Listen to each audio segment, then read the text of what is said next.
yawana daura aure da yi kowa na murna ga mare na ta murna angwayen suna ta murna yawana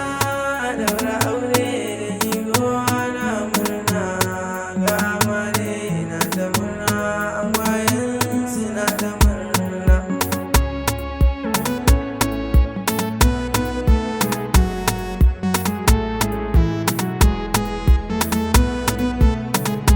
Dabar na san yau Allah na mamallakin rayuwana wanda ya yi ni yayo umma na har ma ya yi abbana ina san ya bani dama zan wake aure ne na yawana da yi kowa na murna.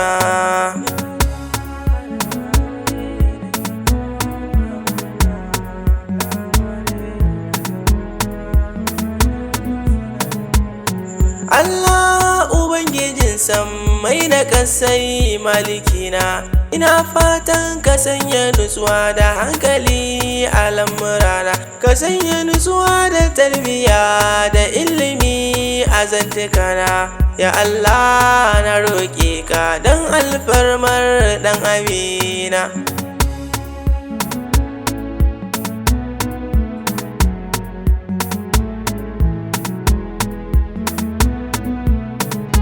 Kafin na nisa a zantuka na bara na gai da magabata don sun ba mu tarbiyya da ilimi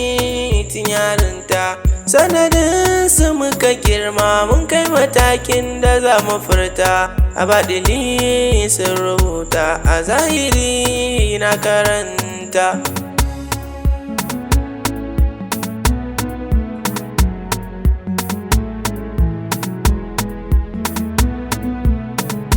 Sannan na kai nasihata ga amare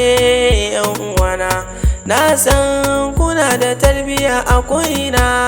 za ku nuna duk abin da suka so ku yi shuko za ku kwana don ibada kuka je wataran za ku yi murna da shi aure ibada ne kuma shi sunna ne wasu sun ce lokaci ne wasu sun ce yanayi ne wasu sun ce ra'ayi ne mu mun san ibada ne.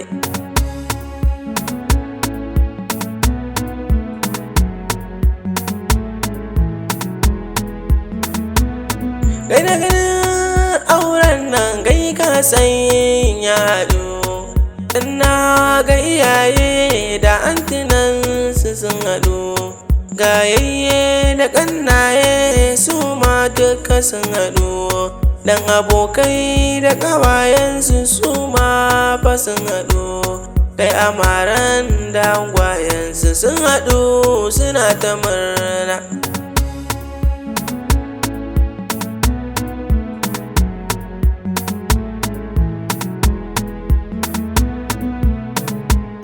Kuma angwaye ga shawara a gare ku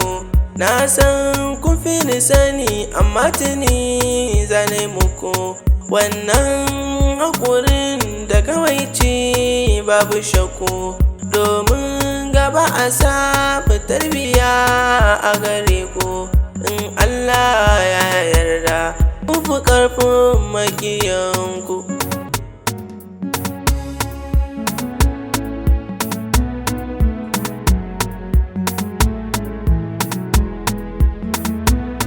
Amarya Khadija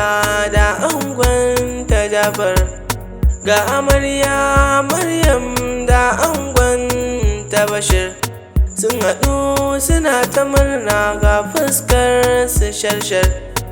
ga dangi da yan uwa da abokai a harkar sai ku godiya ga lillahi dan shi ne ya ba ku dama.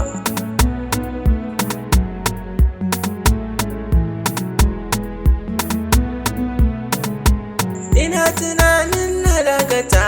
a waken nan yan uwana ni ma Haidar Zaki na zo ta yasu murna ga iyaye maza da mata su ma suna ta murna ga antis da kawunansu su ma suna ta murna, ga yayye da ƙannayensu su ma suna ta murna, duka dangi da yawa sun haɗu suna ta murna. Yawana daura aure da jigowa na murna,